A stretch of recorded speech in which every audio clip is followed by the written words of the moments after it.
ਸਾਰੇ ਦਰਸ਼ਕਾਂ ਨੂੰ ਜੈ ਮਸੀਹ ਦੀ।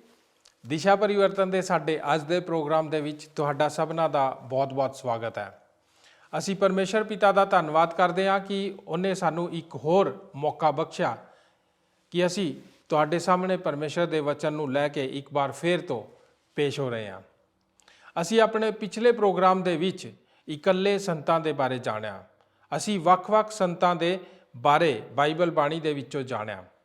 ਅਸੀਂ ਉਮੀਦ ਕਰਦੇ ਹਾਂ ਕਿ ਤੁਹਾਨੂੰ ਉਹਨਾਂ ਵਚਨਾਂ ਦੇ ਰਾਹੀਂ ਬਹੁਤ ਆਸ਼ੀਸ਼ ਮਿਲੀ ਹੋਏਗੀ। ਸਾਡੇ ਅੱਜ ਦੇ ਪ੍ਰੋਗਰਾਮ ਦਾ ਸਿਰਲੇਖ ਹੈ ਇਕੱਲਾ ਬਜ਼ੁਰਗ। ਅੱਜ ਅਸੀਂ ਬਾਈਬਲ ਬਾਣੀ ਦੇ ਵਿੱਚੋਂ ਯਹੋਸ਼ੀਆ ਦੇ 14 ਅਧਿਆਇ ਦਾ ਅਧਿਐਨ ਕਰਾਂਗੇ। ਸਾਡੇ ਅੱਜ ਦੇ ਵਚਨ ਦੀ ਰੂਪਰੇਖਾ ਇਸ ਪ੍ਰਕਾਰ ਹੋਏਗੀ। ਨੰਬਰ 1, ਕਾਲੇਬ ਤੋਂ ਸਿੱਖਿਆ। ਨੰਬਰ 2, ਕਾਲਬ ਦੇ ਜੀਵਨ ਦਾ ਰਹੱਸ। ਇਸ ਦੇ ਵਿੱਚ ਅਸੀਂ ਵੇਖਾਂਗੇ ਉਹ ਸਰੀਰਿਕ ਤੌਰ ਤੇ ਵੱਧਦਾ ਚਲਾ ਗਿਆ, ਉਹ ਮਾਨਸਿਕ ਰੂਪ ਵਿੱਚ ਵੱਧਦਾ ਚਲਾ ਗਿਆ, ਉਹ ਆਤਮਿਕ ਤੌਰ ਤੇ ਵੱਧਦਾ ਚਲਾ ਗਿਆ। ਦੋਸਤੋ, ਸਾਡੇ ਨਾਲ ਇਸ ਪ੍ਰੋਗਰਾਮ ਦੇ ਵਿੱਚ ਬਣੇ ਰਹੋ। ਸਾਨੂੰ ਪੂਰਾ ਵਿਸ਼ਵਾਸ ਹੈ ਕਿ ਤੁਸੀਂ ਜ਼ਰੂਰ ਆਸ਼ੀਸ਼ ਪਾਓਗੇ। ਤਾਂ ਫਿਰ ਦੋਸਤੋ, ਆਓ ਛੇਤੀ ਦੇ ਨਾਲ ਆਪਣੇ ਪ੍ਰੋਗਰਾਮ ਦੇ ਵਿੱਚ ਚੱਲਦੇ ਹਾਂ। ਇਕੱਲਾ ਬਜ਼ੁਰਗ ਯਹੋਸ਼ੂਆ 14 ਅਧਿਆਇ। ਨੰਬਰ 1, ਕਾਲੇਬ ਤੋਂ ਸਿੱਖਿਆ। ਨੰਬਰ 2, ਕਾਲੇਬ ਦੇ ਜੀਵਨ ਤੋਂ ਰਹੱਸ। ਭਾਗ ਊੜਾ, ਉਹ ਸਰੀਰਕ ਤੌਰ ਤੇ ਵੱਧਦਾ ਚਲਾ ਗਿਆ। ਭਾਗ ਐੜਾ, ਉਹ ਮਾਨਸਿਕ ਰੂਪ ਵਿੱਚ ਵੱਧਦਾ ਚਲਾ ਗਿਆ। ਭਾਗ ਈੜੀ, ਉਹ ਆਤਮਿਕ ਤੌਰ ਤੇ ਵੱਧਦਾ ਚਲਾ ਗਿਆ। ਮੈਨੂੰ ਯਾਦ ਹੈ ਕਿ ਮੈਂ ਇੱਕ ਕਹਾਣੀ ਪੜ੍ਹੀ ਸੀ ਜੋ ਇੱਕ ਰਾਜਾ ਦੇ ਬਾਰੇ ਸੀ ਜਿਸ ਨੇ ਕ੍ਰੋਧ ਵਿੱਚ ਆ ਕੇ ਕਿਸੇ ਮਾਮਲੇ ਵਿੱਚ ਮੌਤ ਦੀ ਸਜ਼ਾ ਸੁਣਾਈ ਸੀ ਅਤੇ ਉਸ ਨੇ ਆਪਣੇ ਵਫਾਦਾਰ ਸੇਵਕ ਨੂੰ ਬੁਲਾਇਆ ਅਤੇ ਇੱਕ ਘੜੀ ਲਈ ਸੋਚ ਕੇ ਉਸ ਨੇ ਆਖਿਆ, ਤੇਰੀ ਵਫਾਦਾਰ ਸੇਵਾ ਨੂੰ ਜੋ ਤੂੰ ਮੇਰੇ ਪ੍ਰਤੀ ਕੀਤੀ, ਉਸ ਨੂੰ ਵੇਖਦੇ ਹੋਏ ਮੈਂ ਇਹ ਫੈਸਲਾ ਕੀਤਾ ਹੈ ਕਿ ਤੂੰ ਜਿਸ ਤਰ੍ਹਾਂ ਮਰਨਾ ਚਾਹੁੰਦਾ ਹੈ ਉਹ ਤਰੀਕਾ ਤੂੰ ਆਪ ਚੁਣ ਲੈ। ਅਤੇ ਸੇਵਕ ਨੇ ਆਖਿਆ, ਮੈਂ ਤੇਰਾ ਆਦਰ ਅਤੇ ਮਹਿਮਾ ਕਰਦਾ ਹਾਂ, ਮੈਂ ਬੁਢਾਪੇ ਵਿੱਚ ਮਰਨਾ ਚਾਹੁੰਦਾ ਹਾਂ। ਹੁਣ ਕੌਣ ਉਸ ਉੱਤੇ ਦੋਸ਼ ਲਗਾ ਸਕਦਾ ਹੈ? ਅਸੀਂ ਸਭ ਇਹ ਸਮਝ ਗਏ ਹਾਂ। ਸਾਡੇ ਵਿੱਚ ਵੀ ਜ਼ਿਆਦਾਤਰ ਲੋਕ ਬੁਢਾਪੇ ਵਿੱਚ ਹੀ ਮਰਨਾ ਚਾਹੁੰਦੇ ਹਨ ਜੇ ਇਸ ਤਰ੍ਹਾਂ ਹੀ ਹੋ ਸਕੇ, ਪਰ ਅਸੀਂ ਇਹ ਕੋਸ਼ਿਸ਼ ਨਹੀਂ ਕਰਦੇ ਕਿ ਠੀਕ ਤਰ੍ਹਾਂ ਬੁਢਾਪੇ ਵਿੱਚ ਪਹੁੰਚ ਸਕੀਏ। ਕੀ ਇਹ ਗੱਲ ਠੀਕ ਨਹੀਂ ਹੈ? ਜੋ ਬਜ਼ੁਰਗ ਹੋ ਰਹੇ ਹਨ, ਅਕਸਰ ਵੇਖਣ ਨੂੰ ਇਹ ਮਿਲਦਾ ਹੈ ਕਿ ਉਹ ਮੁਸੀਬਤ ਵਿੱਚ ਗੁਜ਼ਰ ਰਹੇ ਹਨ ਅਤੇ ਉਹਨਾਂ ਦੇ ਪਰਿਵਾਰ ਵਿੱਚ ਜੋ ਜਵਾਨ ਹੁੰਦੇ ਹਨ, ਇਹ ਵੇਖਣ ਨੂੰ ਮਿਲਦਾ ਹੈ ਕਿ ਉਹ ਨਹੀਂ ਜਾਣਦੇ ਕਿ ਇਸ ਦਾ ਸਾਹਮਣਾ ਕਿਸ ਤਰ੍ਹਾਂ ਕੀਤਾ ਜਾਵੇ। ਇਸ ਤਰ੍ਹਾਂ ਸਿਰਫ ਇੱਕ ਪਰਿਵਾਰ ਵਿੱਚ ਨਹੀਂ ਹੁੰਦਾ, ਇਹ ਸਮੱਸਿਆ ਤਾਂ ਅੱਜ ਪੂਰੇ ਸਮਾਜ ਵਿੱਚ ਹੈ। ਬਜ਼ੁਰਗਾਂ ਦੀ ਤਾਦਾਦ ਤਾਂ ਤੇਜ਼ੀ ਨਾਲ ਵੱਧ ਰਹੀ ਹੈ। ਮੈਨੂੰ ਬੜੀ ਹੈਰਾਨਗੀ ਹੋਈ ਜਦ ਮੈਨੂੰ ਪਤਾ ਲੱਗਾ ਕਿ 12,000 ਅਮਰੀਕਨ 100 ਸਾਲ ਦੀ ਉਮਰ ਤੋਂ ਵੀ ਜ਼ਿਆਦਾ ਹਨ। ਬਜ਼ੁਰਗ ਹੋਣਾ ਤਾਂ ਜੀਵਨ ਦਾ ਇੱਕ ਭਾਗ ਹੈ ਅਤੇ ਅਸੀਂ ਇਹ ਸਿੱਖਣ ਦੀ ਕੋਸ਼ਿਸ਼ ਕਰਾਂਗੇ ਕਿ ਇਸ ਦਾ ਸਾਹਮਣਾ ਕਿਸ ਤਰ੍ਹਾਂ ਕੀਤਾ ਜਾਵੇ। ਅੱਜ ਮੈਡੀਕਲ ਜਗਤ ਵਿੱਚ ਬਜ਼ੁਰਗ ਲੋਕਾਂ ਦੇ ਬਾਰੇ ਸਾਇੰਸ ਭਰਪੂਰ ਕੋਸ਼ਿਸ਼ ਕਰ ਰਹੀ ਹੈ ਕਿ ਉਹਨਾਂ ਦੀਆਂ ਸਮੱਸਿਆਵਾਂ ਨੂੰ ਕਿਸ ਤਰ੍ਹਾਂ ਹੱਲ ਕੀਤਾ ਜਾ ਸਕੇ। ਹਰੇਕ ਬਜ਼ੁਰਗ ਦੀ ਦੇਖ-ਰੇਖ ਵਿੱਚ ਰੁਚੀ ਲੈ ਰਿਹਾ ਹੈ। ਸੀਨੀਅਰ ਸਿਟੀਜ਼ਨ ਦੇ ਬਾਰੇ ਬਹੁਤ ਖਿਆਲ ਕੀਤਾ ਜਾ ਰਿਹਾ ਹੈ। ਇੱਕ ਸਮੂਹ ਹੈ ਜਿਸ ਨੂੰ national council of senior citizen ਆਖਦੇ ਹਨ ਅਤੇ ਇੱਕ ਹੋਰ ਸਮੂਹ ਹੈ ਜਿਸ ਨੂੰ ਅਮਰੀਕਨ ਐਸੋਸੀਏਸ਼ਨ ਆਖਦੇ ਹਨ। ਬਿਰਧ ਲੋਕਾਂ ਦਾ ਵੀ ਇੱਕ ਸਮੂਹ ਹੈ ਜੋ ਆਪਣਾ ਰੋਸ ਪ੍ਰਗਟ ਕਰਦਾ ਹੈ ਅਤੇ ਸ਼ਕਤੀਸ਼ਾਲੀ ਹੈ ਅਤੇ ਆਪਣੇ ਆਪ ਨੂੰ ਗ੍ਰਹਿ ਪੈਥਰਸ ਆਖਦਾ ਹੈ। ਮਸੀਹ ਹੋਣ ਦੇ ਨਾਤੇ ਸਾਨੂੰ ਚਾਹੀਦਾ ਹੈ ਕਿ ਅਸੀਂ ਬਜ਼ੁਰਗ ਲੋਕਾਂ ਦੀ ਪਰੇਸ਼ਾਨੀ ਦੇ ਬਾਰੇ ਸੋਚੀਏ। ਬਜ਼ੁਰਗਾਂ ਦੀ ਗਿਣਤੀ ਵੱਧ ਰਹੀ ਹੈ ਅਤੇ ਉਹ ਆਪਣੇ ਆਪ ਨੂੰ ਅਸਹਾਏ ਮਹਿਸੂਸ ਕਰ ਰਹੇ ਹਨ। ਮੈਂ ਨਹੀਂ ਚਾਹੁੰਦਾ ਕਿ ਮੈਂ ਵੀ ਉਹਨਾਂ ਵਰਗਾ ਹੋ ਜਾਵਾਂ। ਤੁਸੀਂ ਜਾਣਦੇ ਹੋ, ਸੱਚਾਈ ਤਾਂ ਇਹ ਹੈ ਕਿ ਅਸੀਂ ਉਹਨਾਂ ਦੇ ਬਾਰੇ ਕੋਈ ਗੱਲਬਾਤ ਨਹੀਂ ਕਰਦੇ। ਸਾਨੂੰ ਇਸ ਬਾਰੇ ਕੁਝ ਜ਼ਿਆਦਾ ਸਿਖਾਇਆ ਵੀ ਨਹੀਂ ਗਿਆ ਹੈ। ਪਰ ਮੈਂ ਇੱਕ ਚੀਜ਼ ਵੇਖੀ ਹੈ ਅਤੇ ਉਹ ਇਹ ਕਿ ਬਾਈਬਲ ਸਾਨੂੰ ਬੜੀ ਅੱਛੀ ਤਰ੍ਹਾਂ ਉਹਨਾਂ ਦੇ ਬਾਰੇ ਧਿਆਨ ਦੇਣ ਨੂੰ ਦੱਸਦੀ ਹੈ। ਅੱਜ ਮੈਂ ਇਸ ਬਾਰੇ ਤੁਹਾਡੇ ਨਾਲ ਗੱਲਬਾਤ ਕਰਾਂਗਾ। ਬਾਈਬਲ ਇੱਕ ਮਨੁੱਖ ਦੇ ਬਾਰੇ ਦੱਸਦੀ ਹੈ ਜਿਸ ਦਾ ਨਾਮ ਕਾਲੇਬ ਹੈ। ਬਾਈਬਲ ਵਿੱਚ ਉਹ ਮੇਰਾ ਇੱਕ ਮਨਪਸੰਦ ਵਿਅਕਤੀ ਹੈ। ਉਹ ਯਹੂਦਾ ਗੋਤਰ ਦਾ ਹੈ। ਬਾਈਬਲ ਦੱਸਦੀ ਹੈ ਕਿ ਉਹ ਯੁਫਨਾ ਦਾ ਪੁੱਤਰ ਜੋ ਸਭ ਤੋਂ ਪਹਿਲਾਂ ਗਿਣਤੀ ਦੀ ਕਿਤਾਬ ਵਿੱਚ ਪ੍ਰਗਟ ਹੁੰਦਾ ਹੈ। ਤੁਹਾਨੂੰ ਯਾਦ ਹੋਵੇਗਾ ਉਹ ਯਹੂਦਾ ਦੇ ਪ੍ਰਤੀਨਿਧੀ ਸੀ ਅਤੇ ਉਹ ਯਹੋਸ਼ੂਆ ਇਹ ਖਬਰ ਲੈ ਕੇ ਆਏ ਸਨ ਕਿ ਅਸੀਂ ਭੂਮੀ ਲੈ ਸਕਦੇ ਹਾਂ, ਜਦ ਕਿ ਉੱਥੇ ਦੈਂਤ ਵੱਸਦੇ ਸਨ। ਨੰਬਰ 1, ਕਾਲਬ ਤੋਂ ਸਿੱਖਿਆ। ਖੁਸ਼ਖਬਰੀ ਤਾਂ ਇਹ ਹੈ ਉਸ ਨੂੰ ਅਤੇ ਯਹੋਸ਼ੂਆ ਨੂੰ, ਜੋ ਦੋਵੇਂ ਹੀ ਜਵਾਨ ਸਨ, ਉਹਨਾਂ ਨੂੰ ਵਾਅਦਾ ਕੀਤੇ ਗਏ ਧਰਤੀ ਉੱਤੇ ਜਾਣ ਦੀ ਇਜਾਜ਼ਤ ਦਿੱਤੀ ਗਈ ਕਿ ਉਸ ਦੀ ਖੋਜ ਕਰਨ। ਬੁਰੀ ਖਬਰ ਇਹ ਹੈ ਕਿ ਉਸ ਦੀ ਰਿਪੋਰਟ ਨੂੰ ਪੱਥਰ ਹੀ ਮਾਰੇ ਗਏ। ਕਾਲਬ ਉਹ ਵਿਅਕਤੀ ਸੀ ਜੋ ਦੂਰਦ੍ਰਿਸ਼ਟੀ ਅਤੇ ਵਿਸ਼ਵਾਸ ਰੱਖਦਾ ਸੀ। ਉਹ 85 ਸਾਲਾਂ ਦਾ ਸੀ ਅਤੇ ਅਜੇ ਵੀ ਤਕੜਾ ਸੀ। ਮੈਂ ਉਸ ਦੇ ਜੀਵਨ ਤੋਂ ਦੋ ਮਹੱਤਵਪੂਰਨ ਗੱਲਾਂ ਸਿੱਖੀਆਂ ਅਤੇ ਮੈਂ ਆਸ਼ਾ ਕਰਦਾ ਹਾਂ ਕਿ ਮੈਂ ਕਦੇ ਨਹੀਂ ਭੁੱਲਾਂਗਾ, ਅਤੇ ਮੈਂ ਆਸ਼ਾ ਕਰਦਾ ਹਾਂ ਕਿ ਉਹ ਗੱਲਾਂ ਤੁਹਾਡੇ ਮਨ ਵਿੱਚ ਵੀ ਬਿਠਾ ਸਕਾਂ ਤਾਂ ਕਿ ਤੁਸੀਂ ਵੀ ਉਹਨਾਂ ਨੂੰ ਕਦੇ ਨਾ ਭੁੱਲੋ। ਸਿੱਖਿਆ ਨੰਬਰ 1 ਇਹ ਹੈ, ਤੁਸੀਂ ਆਪਣੀ ਬਿਰਧ ਉਮਰ ਵਿੱਚ ਵੀ ਵੱਡੇ ਕੰਮ ਕਰ ਸਕਦੇ ਹੋ। ਇਸ ਉਮਰ ਵਿੱਚ ਵੀ ਤੁਹਾਨੂੰ ਵੱਡੇ ਮੌਕੇ ਮਿਲਦੇ ਹਨ, ਜਦ ਕਿ ਜ਼ਿਆਦਾਤਰ ਲੋਕ ਇਹ ਮਹਿਸੂਸ ਕਰਦੇ ਹਨ ਕਿ ਉਹ ਹੁਣ ਕੁਝ ਨਹੀਂ ਕਰ ਸਕਦੇ। ਸਿੱਖਿਆ ਨੰਬਰ 2, ਤੁਸੀਂ ਕਦੇ ਵੀ ਪ੍ਰਭੂ ਦੀ ਸੇਵਾ ਵਿੱਚ ਰਿਟਾਇਰ ਨਹੀਂ ਹੁੰਦੇ। ਨੰਬਰ 2, ਕਾਲੇਬ ਦੇ ਜੀਵਨ ਤੋਂ ਰਹੱਸ। ਕਾਲੇਬ ਇਸ ਯੋਗ ਸੀ ਕਿ ਉਹ ਆਪਣੇ ਜੀਵਨ ਵਿੱਚ ਉਹ ਚੀਜ਼ਾਂ ਕਰ ਸਕਦਾ ਸੀ।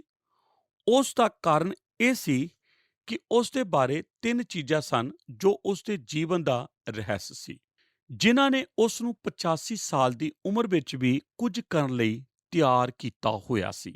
ਅੱਜ ਮੈਂ ਉਹਨਾਂ ਚੀਜ਼ਾਂ ਨੂੰ ਤੁਹਾਡੇ ਨਾਲ ਵੰਡਣਾ ਚਾਹੁੰਦਾ ਹਾਂ। ਤੁਸੀਂ ਮੇਰੇ ਨਾਲ ਇਹਨਾਂ ਗੱਲਾਂ ਨੂੰ ਧਿਆਨ ਦੇ ਨਾਲ ਸੁਣਨਾ ਔਰ ਆਪਣੇ ਮਨ ਵਿੱਚ ਇਹਨਾਂ ਗੱਲਾਂ ਨੂੰ ਬਣਾ ਕੇ ਰੱਖਣਾ। ਭਾਗ ਊੜਾ, ਉਹ ਸਰੀਰਕ ਤੌਰ ਤੇ ਵੱਧ ਰਿਹਾ ਸੀ। ਸਭ ਤੋਂ ਪਹਿਲੀ ਚੀਜ਼ ਜੋ ਮੈਂ ਤੁਹਾਨੂੰ ਦੱਸਣਾ ਚਾਹੁੰਦਾ ਹਾਂ ਉਹ ਇਹ ਹੈ ਕਿ ਕਾਲੇਬ ਸਰੀਰ ਵਿੱਚ ਵੱਧ ਰਿਹਾ ਸੀ। ਇੱਥੇ ਸਰੀਰ ਵਿੱਚ ਵਧਣ ਦਾ ਮਤਲਬ ਹੈ ਸਰੀਰਕ ਤਾਕਤ ਵਿੱਚ ਉਹ ਮਜ਼ਬੂਤ ਹੋ ਰਿਹਾ ਸੀ। ਮੈਂ ਚਾਹੁੰਦਾ ਹਾਂ ਤੁਸੀਂ ਮੇਰੇ ਨਾਲ ਯਹੋਸ਼ੂਆ ਦੀ ਕਿਤਾਬ ਦੇ 14ਵੇਂ ਅਧਿਆਏ ਦੀ 10ਵੀਂ ਅਤੇ 11ਵੀਂ ਐਤ ਨੂੰ ਪੜ੍ਹੋ। ਇਹ ਕਾਲੇਬ ਦੇ ਕਥਨ ਹੈ। ਉਹ ਆਖਦਾ ਹੈ, ਹੁਣ ਵੇਖੋ, ਯਹੋਵਾ ਨੇ ਮੈਨੂੰ ਇਹ 45 ਵਰ੍ਹੇ ਜਿਉਂਦੇ ਰੱਖਿਆ ਜਿਵੇਂ ਉਹ ਬੋਲਿਆ ਸੀ। ਅਰਥਾਤ ਉਸ ਵੇਲੇ ਜਦ ਯਹੋਵਾ ਨੇ ਮੂਸਾ ਨਾਲ ਇਹ ਗੱਲ ਕੀਤੀ ਅਤੇ ਇਸਰਾਇਲ ਉਜਾੜ ਦੇ ਵਿੱਚ ਦੀ ਤੁਰਿਆ ਜਾ ਰਿਹਾ ਸੀ। ਹੁਣ ਵੇਖੋ, ਅੱਜ ਮੈਂ 85 ਵਰ੍ਹਿਆਂ ਦਾ ਹਾਂ। ਮੈਂ ਅਜੇ ਤੱਕ ਬਲਵੰਤ ਹਾਂ, ਜਿੰਨਾ ਉਸ ਦਿਨ ਸਾਂ ਜਦ ਮੂਸਾ ਨੇ ਮੈਨੂੰ ਘੱਲਿਆ ਸੀ। ਜਿਵੇਂ ਮੇਰਾ ਬਲ ਉਸ ਵੇਲੇ ਸੀ, ਉਵੇਂ ਮੇਰਾ ਬਲ ਲੜਾਈ ਕਰਨ ਲਈ ਅਤੇ ਆਉਣ ਜਾਣ ਲਈ ਹੁਣ ਵੀ ਹੈ। ਉਹ ਦੱਸ ਰਿਹਾ ਹੈ ਕਿ ਅੱਜ ਵੀ ਉਹ 85 ਸਾਲ ਵਿੱਚ ਓਨਾ ਹੀ ਤਾਕਤਵਰ ਹੈ ਜਿੰਨਾ ਉਹ 40 ਸਾਲ ਦੀ ਉਮਰ ਵਿੱਚ ਸੀ। ਉਸਨੇ ਆਪਣੇ ਸਰੀਰ ਦਾ ਪੂਰੀ ਤਰ੍ਹਾਂ ਧਿਆਨ ਰੱਖਿਆ ਸੀ। ਇਹ ਗੱਲ ਮੈਨੂੰ ਮੂਸਾ ਦੀ ਯਾਦ ਕਰਵਾਉਂਦੀ ਹੈ। ਜਦ ਮੂਸਾ ਨੇ ਬਵਿਸਥਾਸਾਰ 34 ਅਧਿਆਇ 7 ਵਿੱਚ ਆਖਿਆ ਸੀ, ਨਾ ਤਾਂ ਉਸ ਦੀ ਅੱਖ ਧੁੰਦਲੀ ਹੋਈ ਅਤੇ ਨਾ ਹੀ ਉਸ ਦੀ ਸ਼ਕਤੀ ਘਟੀ, ਅਤੇ ਮੂਸਾ 120 ਵਰ੍ਹਿਆਂ ਦਾ ਸੀ ਜਦ ਇਹ ਗੱਲ ਉਸ ਦੇ ਬਾਰੇ ਲਿਖੀ ਗਈ। ਮੈਂ ਕਾਲਬ ਦੇ ਜੀਵਨ ਤੋਂ ਮਸੀਹ ਲੋਕਾਂ ਨੂੰ ਇੱਕ ਮਹੱਤਵਪੂਰਨ ਗੱਲ ਦੱਸਣਾ ਚਾਹੁੰਦਾ ਹਾਂ। ਅਸੀਂ ਆਪਣੇ ਮਨਾਂ ਵਿੱਚ ਇੰਨੇ ਆਤਮਿਕ ਹੋ ਜਾਂਦੇ ਹਾਂ ਅਤੇ ਭੁੱਲ ਜਾਂਦੇ ਹਾਂ ਕਿ ਜੋ ਕੁਝ ਵੀ ਅਸੀਂ ਆਤਮਾ ਵਿੱਚ ਕਰਦੇ ਹਾਂ, ਸਾਨੂੰ ਉਹ ਆਪਣੇ ਸਰੀਰ ਵਿੱਚ ਹੋ ਕੇ ਹੀ ਕਰਨਾ ਪੈਂਦਾ ਹੈ। ਜਰਾ ਗੌਰ ਕਰੋ, ਤੁਸੀਂ ਜਾਂ ਮੈਂ ਆਤਮਾ ਵਿੱਚ ਕੁਝ ਵੀ ਕਰਦੇ ਹਾਂ, ਅਸੀਂ ਸਰੀਰ ਵਿੱਚ ਹੀ ਕਰਦੇ ਹਾਂ। ਪਰਮੇਸ਼ਰ ਸਾਨੂੰ ਸਰੀਰ ਵਿੱਚ ਹੀ ਇਸਤੇਮਾਲ ਕਰਦਾ ਹੈ। ਜੇ ਅਸੀਂ ਪਰਮੇਸ਼ਰ ਲਈ ਕੁਝ ਕਰਨਾ ਚਾਹੁੰਦੇ ਹਾਂ ਤਾਂ ਸਾਨੂੰ ਉਮਰ ਦੇ ਵਧਣ ਦੇ ਨਾਲ-ਨਾਲ ਆਪਣੇ ਸਰੀਰ ਦੀ ਦੇਖਭਾਲ ਕਰਨੀ ਵੀ ਬਹੁਤ ਜ਼ਰੂਰੀ ਹੈ। ਅੱਜ ਪੂਰੀ ਦੁਨੀਆ ਵਿੱਚ ਸਰੀਰਕ ਰੂਪ ਵਿੱਚ ਵਧਣ ਦਾ ਮਤਲਬ ਇਸ ਤਰ੍ਹਾਂ ਲਿਆ ਜਾਂਦਾ ਹੈ ਕਿ ਉਮਰ ਵਿੱਚ ਵਧਣਾ। ਮੈਂ ਨਹੀਂ ਸਮਝਦਾ ਕਿ ਮੈਂ ਤੁਹਾਨੂੰ ਆਤਮਿਕ ਤੌਰ ਤੇ ਬਿਰਧ ਹੋਣ ਦੀ ਇੱਕ ਕਹਾਣੀ ਦੱਸ ਸਕਾਂ, ਪਰ ਮੈਂ ਸਰੀਰਕ ਤੌਰ ਤੇ ਬਿਰਧ ਹੋਣ ਦੇ ਬਾਰੇ ਬਹੁਤ ਕੁਝ ਦੱਸ ਸਕਦਾ ਹਾਂ। ਸ਼ਾਇਦ ਤੁਸੀਂ ਪੋਸਟਰ ਵੇਖੇ ਹੋਣਗੇ ਜਿਨ੍ਹਾਂ ਉੱਤੇ ਚਿੰਨ੍ਹ ਬਣੇ ਹੁੰਦੇ ਹਨ, ਜਿਨ੍ਹਾਂ ਦੇ ਦੁਆਰਾ ਤੁਹਾਨੂੰ ਪਤਾ ਲੱਗ ਜਾਂਦਾ ਹੈ ਕਿ ਤੁਸੀਂ ਬਿਰਧ ਹੋ ਰਹੇ ਹੋ। ਉਹ ਖੁਸ਼ ਹੁੰਦੇ ਹਨ। ਤੁਸੀਂ ਜਾਂਦੇ ਹੋ ਕਿ ਤੁਸੀਂ ਬਿਰਧ ਹੋ ਰਹੇ ਹੋ, ਜਦ ਹਰੇਕ ਚੀਜ਼ ਚੋਟ ਮਾਰਦੀ ਹੈ ਅਤੇ ਜੋ ਚੋਟ ਨਹੀਂ ਮਾਰਦੀ ਉਹ ਕੰਮ ਵੀ ਨਹੀਂ ਕਰਦੀ। ਤੁਸੀਂ ਜਾਂਦੇ ਹੋ ਕਿ ਤੁਸੀਂ ਬਿਰਧ ਹੋ ਰਹੇ ਹੋ, ਜਦ ਤੁਸੀਂ ਆਪਣੇ ਆਪ ਨੂੰ ਚੈਸ ਖੇਡਣ ਵਿੱਚ ਆਪਣੇ ਆਪ ਨੂੰ ਵਿਅਸਤ ਕਰ ਲੈਂਦੇ ਹੋ। ਤੁਸੀਂ ਜਾਂਦੇ ਹੋ ਕਿ ਤੁਸੀਂ ਬਿਰਧ ਹੋ ਰਹੇ ਹੋ, ਜਦ ਤੁਸੀਂ ਹੈਲਥ ਕਲੱਬ ਦੇ ਮੈਂਬਰ ਬਣ ਜਾਂਦੇ ਹੋ ਅਤੇ ਤੁਸੀਂ ਉੱਥੇ ਨਹੀਂ ਜਾਂਦੇ। ਤੁਸੀਂ ਜਾਂਦੇ ਹੋ ਕਿ ਤੁਸੀਂ ਬਿਰਧ ਹੋ ਰਹੇ ਹੋ, ਜਦ ਕੰਮ ਕਰਨ ਨਾਲ ਤੁਹਾਡੀ ਪਿੱਠ ਵਿੱਚ ਦਰਦ ਹੋਣ ਲੱਗ ਪੈਂਦਾ ਹੈ। ਤੁਸੀਂ ਜਾਂਦੇ ਹੋ ਕਿ ਤੁਸੀਂ ਬਿਰਧ ਹੋ ਰਹੇ ਹੋ, ਜਦ ਤੁਸੀਂ ਲੰਮੇ ਸਫ਼ਰ ਦੇ ਕਾਰਨ ਥੱਕ ਜਾਂਦੇ ਹੋ। ਇਹੋ ਜਿਹੀਆਂ ਕਈ ਨਿਸ਼ਾਨੀਆਂ ਹਨ ਜਿਨ੍ਹਾਂ ਨੂੰ ਤੁਸੀਂ ਜਾਂਦੇ ਹੋ ਕਿ ਤੁਸੀਂ ਬਿਰਧ ਹੋ ਰਹੇ ਹੋ। ਇਹ ਠੀਕ ਹੈ ਕਿ ਕੁਝ ਖਾਸ ਗੱਲਾਂ ਪ੍ਰਗਟ ਕਰਦੀਆਂ ਹਨ ਕਿ ਤੁਸੀਂ ਬਿਰਧ ਹੋ ਰਹੇ ਹੋ, ਪਰ ਇਹ ਜ਼ਰੂਰੀ ਨਹੀਂ ਹੈ। ਬਾਈਬਲ ਦੱਸਦੀ ਹੈ ਕਿ ਕਾਲਬ ਸਰੀਰ ਵਿੱਚ ਬਿਰਧ ਹੋ ਰਿਹਾ ਸੀ, ਪਰ ਫਿਰ ਵੀ ਉਹ 85 ਸਾਲ ਦੀ ਉਮਰ ਵਿੱਚ ਵੀ ਉਹ ਇਸ ਯੋਗ ਸੀ ਕਿ ਉਹ ਕੰਮ ਕਰ ਸਕੇ ਜਿਸ ਨੂੰ ਉਹ 40 ਸਾਲ ਦੀ ਉਮਰ ਵਿੱਚ ਕਰ ਸਕਦਾ ਸੀ। ਇਹ ਗੱਲ ਮੇਰੇ ਅੰਦਰ ਵੀ ਰੁਚੀ ਪੈਦਾ ਕਰਦੀ ਹੈ, ਕਿਉਂ ਜੋ ਮੈਂ ਯੋਜਨਾ ਬਣਾਈ ਹੈ ਕਿ ਮੈਂ ਲੰਮੇ ਸਮੇਂ ਤੱਕ ਜਿਉਂਦਾ ਰਹਾਂ ਅਤੇ ਮੈਂ ਪਸੰਦ ਕਰਾਂਗਾ ਕਿ ਮੈਂ ਇਸ ਯੋਗ ਹੋਵਾਂ ਕਿ 85 ਸਾਲ ਦੀ ਉਮਰ ਵਿੱਚ ਵੀ ਪਰਮੇਸ਼ਰ ਦੀ ਸੇਵਾ ਕਰ ਸਕਾਂ ਜੋ ਮੈਂ 40 ਸਾਲ ਦੀ ਉਮਰ ਵਿੱਚ ਕਰ ਸਕਦਾ ਸੀ। ਅੱਜ ਅਕਸਰ ਲੋਕ ਇਸ ਯੋਗ ਨਹੀਂ ਹੁੰਦੇ ਕਿ ਉਹ ਬਿਰਧ ਉਮਰ ਵਿੱਚ ਸਰੀਰਕ ਤੌਰ ਤੇ ਮਜ਼ਬੂਤ ਹੋਣ, ਕਿਉਂਕਿ ਉਹ ਹੌਸਲਾ ਛੱਡ ਦਿੰਦੇ ਹਨ। ਕਾਲਬ ਵੀ ਹੌਸਲਾ ਛੱਡ ਸਕਦਾ ਸੀ, ਪਰ ਮੈਂ ਤੁਹਾਨੂੰ ਇਸ ਦੇ ਬਾਰੇ ਕੁਝ ਕਾਰਨ ਦੱਸਣਾ ਚਾਹੁੰਦਾ ਹਾਂ। ਸਭ ਤੋਂ ਪਹਿਲਾਂ, ਉਸ ਸਮੇਂ ਦੇ ਦੌਰਾਨ ਜਦ ਉਹ ਆਪਣੀ ਅਧੇੜ ਉਮਰ ਵਿੱਚ ਸੀ, ਕਾਲਬ ਨੂੰ ਹੀ ਪ੍ਰਮੋਸ਼ਨ ਮਿਲਣੀ ਚਾਹੀਦੀ ਸੀ।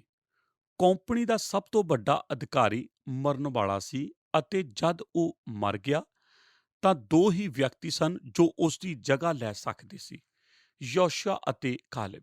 ਮੈਂ ਤੁਹਾਨੂੰ ਇੱਕ ਵੀ ਕਾਰਨ ਨਹੀਂ ਦੱਸ ਸਕਦਾ ਕਿ ਯੋਸ਼ੂਆ ਨੂੰ ਕਾਲਬ ਤੋਂ ਉੱਪਰ ਕਿਉਂ ਚੁਣ ਲਿਆ ਗਿਆ ਅਤੇ ਜਦ ਇਹ ਖਬਰ ਦਫ਼ਤਰ ਤੋਂ ਆਈ ਕਿ ਕਾਲਬ ਨੂੰ ਪ੍ਰਮੋਸ਼ਨ ਨਹੀਂ ਦਿੱਤੀ ਗਈ ਤਾਂ ਕੀ ਉਹ ਦੂਜੇ ਲੋਕਾਂ ਦੀ ਤਰ੍ਹਾਂ ਨਿਰਾਸ਼ ਹੋ ਗਿਆ ਸੀ, ਜਿਸ ਤਰ੍ਹਾਂ ਕਿ ਅਕਸਰ ਲੋਕ ਨਿਰਾਸ਼ ਹੋ ਜਾਂਦੇ ਹਨ ਅਤੇ ਆਖਦੇ ਹਨ ਇਹ ਸਭ ਕੁਝ ਕਰਨ ਦਾ ਕੀ ਫਾਇਦਾ ਅਤੇ ਜੀਵਨ ਵਿੱਚ ਟੁੱਟ ਜਾਂਦੇ ਹਨ। ਪਰ ਉਸ ਨੇ ਇਸ ਤਰ੍ਹਾਂ ਨਹੀਂ ਕੀਤਾ। ਦੂਜੀ ਚੀਜ਼ ਜੋ ਮੈਂ ਤੁਹਾਨੂੰ ਦੱਸਣਾ ਚਾਹੁੰਦਾ ਹਾਂ ਉਹ ਇਹ ਹੈ ਕਿ ਜਦ ਕਾਲਬ ਆਪਣੇ ਜੀਵਨ ਚੜ੍ਹਦੀ ਕਲਾ ਵਿੱਚ ਸੀ, ਆਪਣੀ ਸੇਵਕਾ ਵਿੱਚ 40 ਸਾਲ ਦੀ ਉਮਰ ਵਿੱਚ, ਕੀ ਤੁਸੀਂ ਜਾਣਦੇ ਹੋ ਉਹ ਕਿੱਥੇ ਸੀ? ਪਰਮੇਸ਼ਰ ਨੇ ਉਸ ਨੂੰ ਰੇਗਿਸਤਾਨ ਦੇ ਪਿਛਲੇ ਪਾਸੇ ਭੇਜ ਦਿੱਤਾ ਸੀ, ਜਿੱਥੇ ਉਸ ਨੇ ਆਪਣੇ ਆਉਣ ਵਾਲੇ 45 ਸਾਲ ਆਪਣੇ ਜੀਵਨ ਵਿੱਚ ਗੁਜ਼ਾਰਨੇ ਸੀ ਅਤੇ ਫਿਰ ਵਾਅਦੇ ਕੀਤੀ ਗਈ ਭੂਮੀ ਤੇ ਜਾਣਾ ਸੀ।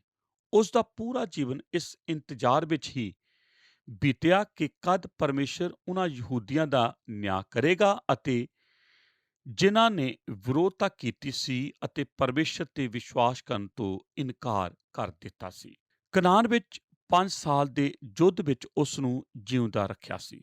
ਉਸ ਦੇ ਜੀਵਨ ਵਿੱਚ ਕਦੇ ਵੀ ਅਵਿਸ਼ਵਾਸ ਅਤੇ ਕੁੜੱਤਣ ਕਦੇ ਨਾ ਆ ਸਕੀ। ਉਸ ਦੀ ਸ਼ਕਤੀ ਚੜ੍ਹਦੀ ਕਲਾ ਵਿੱਚ ਸੀ। ਉਹ ਰੇਗਿਸਤਾਨ ਵਿੱਚ ਸੀ। ਉਸ ਨੂੰ ਵਿਸ਼ਵਾਸ ਸੀ ਕਿ ਪਰਮੇਸ਼ਰ ਉਸ ਨੂੰ ਇਸਤੇਮਾਲ ਕਰੇਗਾ। ਉਸ ਨੇ ਆਪਣੇ ਆਪ ਨੂੰ ਸਰੀਰਕ ਤੌਰ ਤੇ ਮਜ਼ਬੂਤ ਬਣਾਈ ਰੱਖਿਆ। ਉਹ ਆਪਣੀ ਜ਼ਿੰਮੇਵਾਰੀ ਦੇ ਪ੍ਰਤੀ ਤਿਆਰ ਸੀ। ਕਾਲਬ ਦੀ ਤਰ੍ਹਾਂ ਹੀ ਇੱਕ ਵਿਅਕਤੀ ਸੀ ਜਿਸ ਦਾ ਨਾਮ ਜੌਨ ਵੈਸਲੇ ਹੈ। ਕੀ ਤੁਸੀਂ ਜਾਣਦੇ ਹੋ ਕਿ ਜੌਨ ਵੈਸਲੇ ਨੇ 85 ਸਾਲ ਦੀ ਉਮਰ ਵਿੱਚ ਆਖਿਆ ਸੀ ਕਿ ਉਹ ਯਾਤਰਾ ਵਿੱਚ ਥੱਕਿਆ ਨਹੀਂ ਸੀ। ਉਹ ਸਿੱਖਿਆ ਦੇਣ ਵਿੱਚ ਵੀ ਨਹੀਂ ਥੱਕਿਆ ਸੀ। ਉਸ ਨੇ ਘੋੜੇ ਤੇ ਬੈਠ ਕੇ 250,000 ਮੀਲ ਦਾ ਸਫ਼ਰ ਕੀਤਾ ਸੀ। ਇੰਨਾ ਸਫ਼ਰ ਕਰਨ ਦੇ ਬਾਅਦ ਵੀ ਉਹ ਇਸ ਤਰ੍ਹਾਂ ਦਾ ਸੀ ਜਿਸ ਤਰ੍ਹਾਂ ਯਾਤਰਾ ਸ਼ੁਰੂ ਹੀ ਕਰਨ ਤੋਂ ਪਹਿਲਾਂ ਸੀ। ਉਸ ਨੇ 40,000 ਸੰਦੇਸ਼ ਦਿੱਤੇ, ਉਸ ਨੇ 400 ਕਿਤਾਬਾਂ ਲਿਖੀਆਂ, ਉਸ ਨੇ 11 ਭਾਖਿਆਂ ਨੂੰ ਬੋਲਣਾ ਸਿੱਖਿਆ। ਉਹ 85 ਸਾਲ ਦੀ ਉਮਰ ਵਿੱਚ ਵੀ ਜ਼ੁਬਾਨ ਲੱਗਦਾ ਸੀ।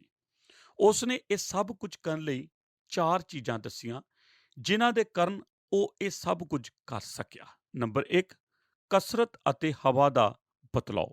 ਨੰਬਰ 2, ਇੱਕ ਰਾਤ ਵੀ ਐਸੀ ਨਹੀਂ ਸੀ ਜਦ ਉਹ ਜ਼ਮੀਨ ਤੇ ਜਾਂ ਸਮੁੰਦਰ ਦੇ ਕਿਨਾਰੇ ਸੁੱਤਾ ਨਾ ਹੋਵੇ।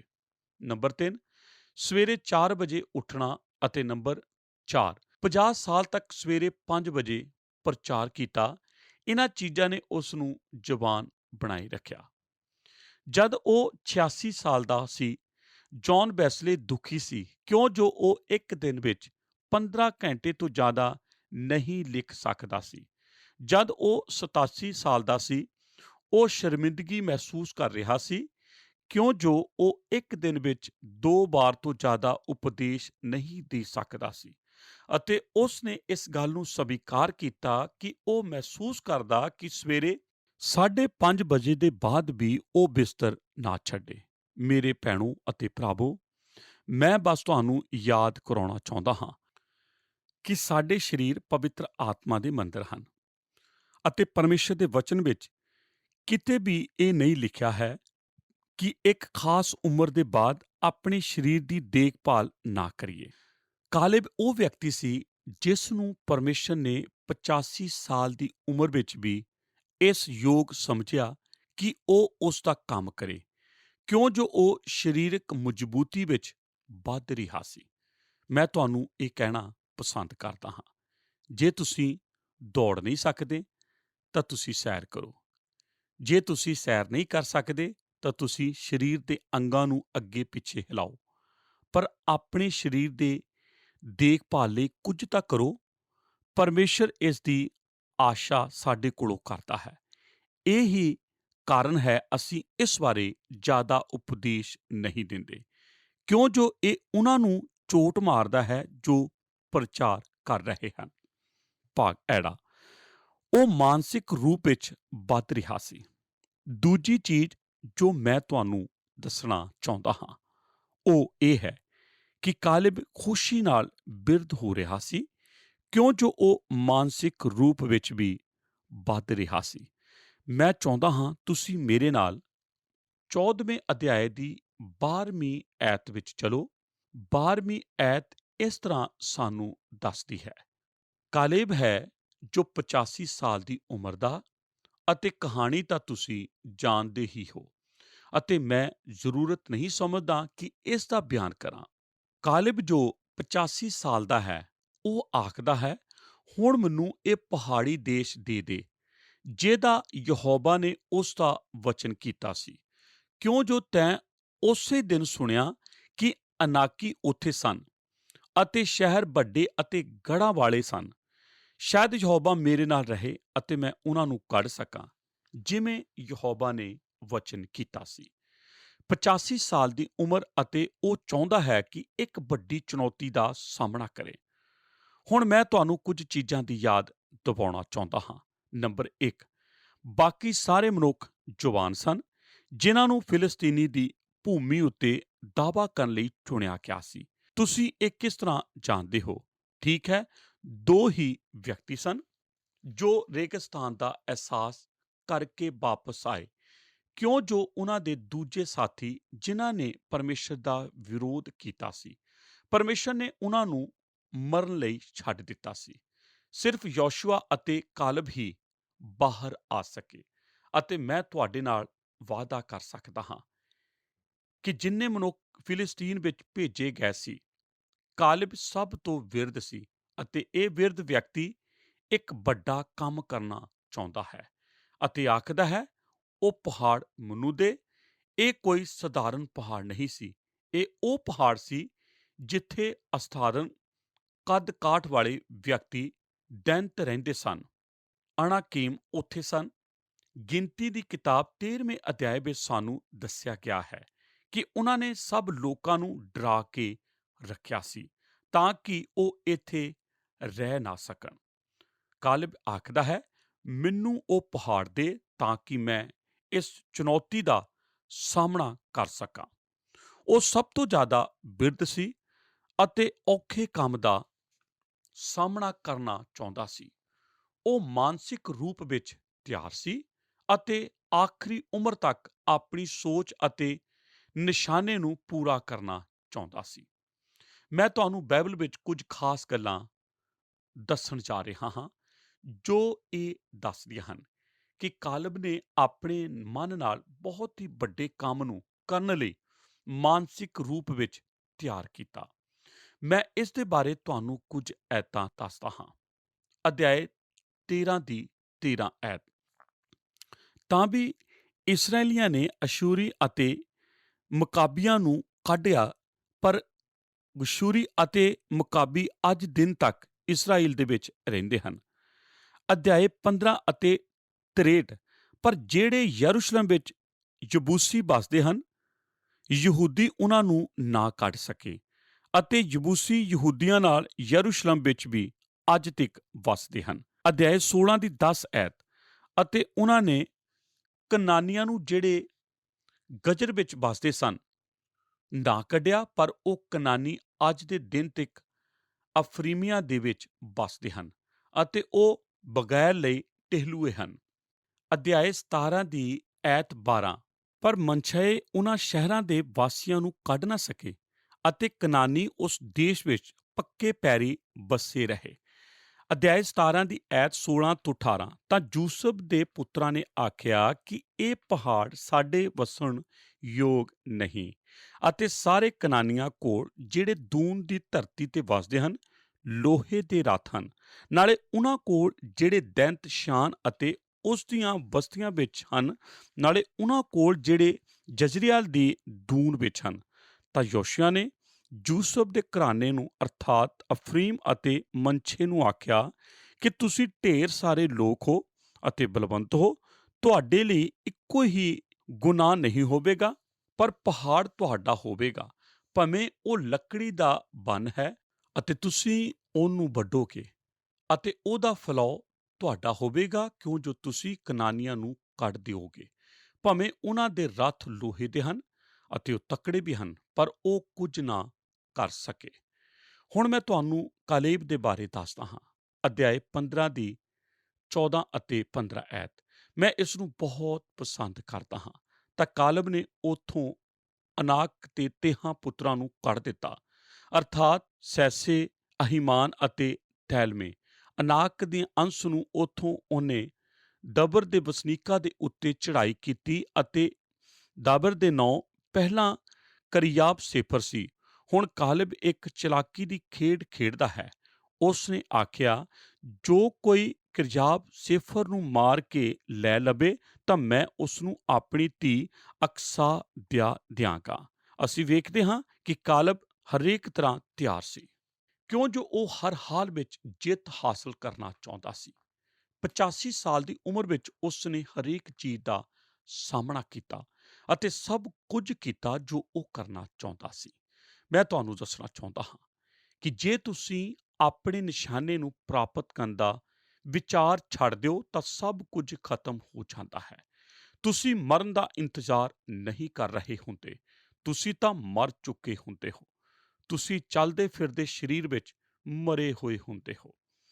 ਕਾਲਬ 25 ਸਾਲ ਦੀ ਉਮਰ ਵਿੱਚ ਵੀ ਮਜ਼ਬੂਤ ਸੀ, ਕਿਉਂ ਜੋ ਉਹ ਮਾਨਸਿਕ ਰੂਪ ਵਿੱਚ ਵੱਧ ਰਿਹਾ ਸੀ। ਭਾਗ ਈੜੀ। ਉਹ ਆਤਮਿਕ ਤੌਰ ਤੇ ਵੱਧਦਾ ਚਲਾ ਗਿਆ। ਹੁਣ ਮੈਂ ਤੁਹਾਨੂੰ ਤੀਸਰੀ ਚੀਜ਼ ਦੇਣਾ ਚਾਹੁੰਦਾ ਹਾਂ ਜੋ ਸਭ ਤੋਂ ਜ਼ਿਆਦਾ ਗੰਭੀਰ ਹੈ। ਉਹ ਹੈ ਕਿ ਨਾ ਕੇਵਲ ਸਰੀਰਕ ਅਤੇ ਮਾਨਸਿਕ ਰੂਪ ਵਿੱਚ ਵੱਧ ਰਿਹਾ ਸੀ, ਬਲਕਿ ਆਤਮਿਕ ਤੌਰ ਤੇ ਵੀ ਕਾਲਬ ਵੱਧ ਰਿਹਾ ਸੀ। ਪਿਆਰੇ ਦਰਸ਼ਕੋ, ਤੁਹਾਡਾ ਬਹੁਤ-ਬਹੁਤ ਧੰਨਵਾਦ ਕਿ ਤੁਸੀਂ ਸਾਡੇ ਨਾਲ ਇਸ ਪ੍ਰੋਗਰਾਮ ਦੇ ਵਿੱਚ ਸ਼ਾਮਿਲ ਹੋਏ ਅਤੇ ਅਖੀਰ ਤੱਕ ਸਾਡੇ ਨਾਲ ਬਨੇ ਰਹੇ। ਅੱਜ ਅਸੀਂ ਬਾਈਬਲ ਬਾਣੀ ਦੇ ਵਿੱਚੋਂ ਯਹੋਸ਼ੂਆ ਦੇ 14 ਅਧਿਆਇ ਦਾ ਅਧਿਐਨ ਕਰ ਰਹੇ ਸੀ। ਅਸੀਂ ਜਾਣਿਆ ਕਿ ਇਹ ਵੇਖਣ ਨੂੰ ਮਿਲਦਾ ਹੈ ਕਿ ਬਜ਼ੁਰਗ ਮੁਸੀਬਤ ਵਿੱਚੋਂ ਗੁਜ਼ਰ ਰਹੇ ਹਨ ਅਤੇ ਜਵਾਨਾਂ ਨੂੰ ਇਹ ਨਹੀਂ ਪਤਾ ਕਿ ਉਹ ਇਸ ਦੇ ਨਾਲ ਕਿਵੇਂ ਵਰਤਾਓ ਕਰੇ। ਬਜ਼ੁਰਗ ਹੋਣਾ ਸੁਭਾਵਿਕ ਹੈ ਅਤੇ ਇਹ ਜੀਵਨ ਦਾ ਇੱਕ ਭਾਗ ਹੈ। ਅੱਜ ਅਸੀਂ ਜਾਣਿਆ ਕਿ ਬਜ਼ੁਰਗ ਪੁਣੇ ਦਾ ਸਾਹਮਣਾ ਕਿਵੇਂ ਕੀਤਾ ਜਾਏ। ਅਸੀਂ ਜਾਣਿਆ ਕਿ ਬਾਈਬਲ ਬਾਣੀ ਬੜੀ ਚੰਗੀ ਤਰ੍ਹਾਂ ਬਜ਼ੁਰਗਾਂ ਦਾ ਧਿਆਨ ਰੱਖਣ ਬਾਰੇ ਗੱਲ ਕਰਦੀ ਆ। ਅਸੀਂ ਕਾਲਬ ਤੋਂ ਸਿੱਖਿਆ। ਅਸੀਂ ਸਿੱਖਿਆ ਕਿ ਕਾਲਬ ਉਹ ਵਿਅਕਤੀ ਸੀ ਜੋ ਦੂਰਦ੍ਰਿਸ਼ਟੀ ਅਤੇ ਵਿਸ਼ਵਾਸ ਰੱਖਦਾ ਸੀ। ਉਹ 85 ਸਾਲਾਂ ਦਾ ਸੀ ਪਰ ਫਿਰ ਵੀ ਤਕੜਾ ਸੀ। ਉਹਨੇ ਕਨਾਨ ਦੇਸ਼ ਦੀ ਇਹ ਰਿਪੋਰਟ ਦਿੱਤੀ ਕਿ ਬੇਸ਼ੱਕ ਕਨਾਨ ਦੇਸ਼ ਦੇ ਵਿੱਚ ਵੱਡੇ ਵੱਡੇ ਦੈਤ ਰਹਿੰਦੇ ਹਨ ਪਰ ਫਿਰ ਵੀ ਉਹ ਉਹਨਾਂ ਨੂੰ ਜਿੱਤ ਸਕਦੇ ਹਨ। ਕਾਲਬ ਦੇ ਜੀਵਨ ਦੇ ਵਿੱਚ ਅਸੀਂ ਸਿੱਖਿਆ ਕਿ ਅਸੀਂ ਆਪਣੀ ਵੱਡੀ ਉਮਰ ਦੇ ਵਿੱਚ ਵੀ ਵੱਡੇ ਕੰਮ ਕਰ ਸਕਦੇ ਹਾਂ, ਜਦਕਿ ਜ਼ਿਆਦਾਤਰ ਲੋਕ ਆਪਣੀ ਬਜ਼ੁਰਗੀ ਦੇ ਵਿੱਚ ਬੈਠ ਜਾਂਦੇ ਹਨ ਅਤੇ ਕਹਿੰਦੇ ਹਨ ਕਿ ਅਸੀਂ ਹੁਣ ਕੁਝ ਨਹੀਂ ਕਰ ਸਕਦੇ। ਕਾਲਬ ਤੋਂ ਅਸੀਂ ਦੂਜੀ ਸਿੱਖਿਆ ਇਹ ਪ੍ਰਾਪਤ ਕੀਤੀ ਕਿ ਤੁਸੀਂ ਪ੍ਰਭੂ ਦੀ ਸੇਵਾ ਵਿੱਚ ਕਦੇ ਵੀ ਰਿਟਾਇਰ ਨਹੀਂ ਹੁੰਦੇ। ਇਸ ਤੋਂ ਬਾਅਦ ਅਸੀਂ ਕਾਲਬ ਦੇ ਜੀਵਨ ਦੇ ਰਾਜ਼ ਨੂੰ ਜਾਣਿਆ। ਅਸੀਂ ਵੇਖਿਆ ਕਿ ਉਹ ਸਰੀਰਿਕ ਤੌਰ ਤੇ ਵੱਧ ਰਿਹਾ ਸੀ। ਇਸ ਦਾ ਅਰਥ ਹੈ ਕਿ ਉਹ ਸਰੀਰਿਕ ਤਾਕਤ ਦੇ ਵਿੱਚ ਮਜ਼ਬੂਤ ਹੋ ਰਿਹਾ ਸੀ। ਉਹ ਮਾਨਸਿਕ ਅਤੇ ਆਤਮਿਕ ਤੌਰ ਤੇ ਵੀ ਵੱਧਦਾ ਜਾ ਰਿਹਾ ਸੀ। ਦੋਸਤੋ, ਸਾਨੂੰ ਉਮੀਦ ਹੈ ਕਿ ਤੁਹਾਨੂੰ ਇਸ ਦਾ ਲਾਭ ਮਿਲਿਆ ਹੋਵੇਗਾ। ਹੁਣ ਅਸੀਂ ਆਪਣੇ ਪ੍ਰੋਗਰਾਮ ਨੂੰ ਇੱਥੇ ਹੀ ਸਮਾਪਤ ਕਰਦੇ ਹਾਂ ਕਿਉਂਕਿ ਪ੍ਰੋਗਰਾਮ ਨੂੰ ਸਮਾਪਤ ਕਰਨ ਦਾ ਸਮਾਂ ਹੋ ਗਿਆ ਹੈ। ਅਗਲੇ ਪ੍ਰੋਗਰਾਮ ਦੇ ਵਿੱਚ ਫੇਰ ਮੁਲਾਕਾਤ ਕਰਾਂਗੇ। ਆਓ ਅਖੀਰ ਦੇ ਵਿੱਚ ਪ੍ਰਾਰਥਨਾ ਕਰਦੇ ਹਾਂ। ਸਾਡੇ ਅਨੁਗ੍ਰਹਕਾਰੀ ਦਿਆਲੂ ਪਰਮੇਸ਼ਰ ਪ੍ਰਭੂ ਯਿਸੂ ਮਸੀਹ ਜੀ ਦੇ ਨਾਂ 'ਚ ਤੁਹਾਡਾ ਧੰਨਵਾਦ ਕਰਦੇ ਹਾਂ ਕਿ ਤੁਸੀਂ ਅੱਜ ਪਿਤਾ ਪਰਮੇਸ਼ਵਰ ਕਾਲਬ ਦੇ ਜੀਵਨ ਤੋਂ ਸਾਨੂੰ ਸਿੱਖਿਆ ਦਿੱਤੀ। ਉਹ ਵਿਅਕਤੀ ਜੋ 85 ਵਰ੍ਹਿਆਂ ਦਾ ਸੀ ਫਿਰ ਵੀ ਪੂਰੀ ਤਰ੍ਹਾਂ ਜੋਸ਼ ਨਾਲ ਭਰਿਆ ਹੋਇਆ ਸੀ, ਤਾਕਤ ਨਾਲ ਭਰਿਆ ਹੋਇਆ ਸੀ, ਕਿਉਂਕਿ ਪਿਤਾ ਪਰਮੇਸ਼ਰ ਉਹ ਤੁਹਾਡੇ ਉੱਤੇ ਪੂਰਾ ਭਰੋਸਾ ਕਰਦਾ ਸੀ। ਕਨਾਨ ਦੇਸ਼ ਨੂੰ ਜਿੱਤਣ ਵੇਲੇ ਵੀ ਪਿਤਾ ਪਰਮੇਸ਼ਰ ਉਹਨੇ ਦੇਖਿਆ ਕਿ ਉਸ ਦੇਸ਼ ਵਿੱਚ ਰਹਿਣ ਵਾਲੇ ਲੋਕ ਉਹਨਾਂ ਤੋਂ ਕਈ ਗੁਣਾ ਸ਼ਕਤੀਸ਼ਾਲੀ ਹੈ, ਪਰ ਉਹ ਵਿਸ਼ਵਾਸ ਕਰਦਾ ਸੀ ਕਿ ਤੁਸੀਂ ਉਹਨਾਂ ਦੇ ਨਾਲ ਹੋ, ਇਸ ਕਰਕੇ ਉਸ ਦੇਸ਼ ਨੂੰ ਜਿੱਤ ਸਕਦੇ ਹਨ। ਪਿਤਾ ਪਰਮੇਸ਼ਵਰ ਤੁਹਾਡਾ ਧੰਨਵਾਦ ਕਰਦੇ ਹਾਂ ਕਿ ਉਹਨੇ ਆਪਣੇ ਜੀਵਨ ਦੇ ਵਿੱਚ ਕਦੇ ਵੀ ਨਿਰਾਸ਼ਾ ਨੂੰ ਨਹੀਂ ਆਉਣ ਦਿੱਤਾ।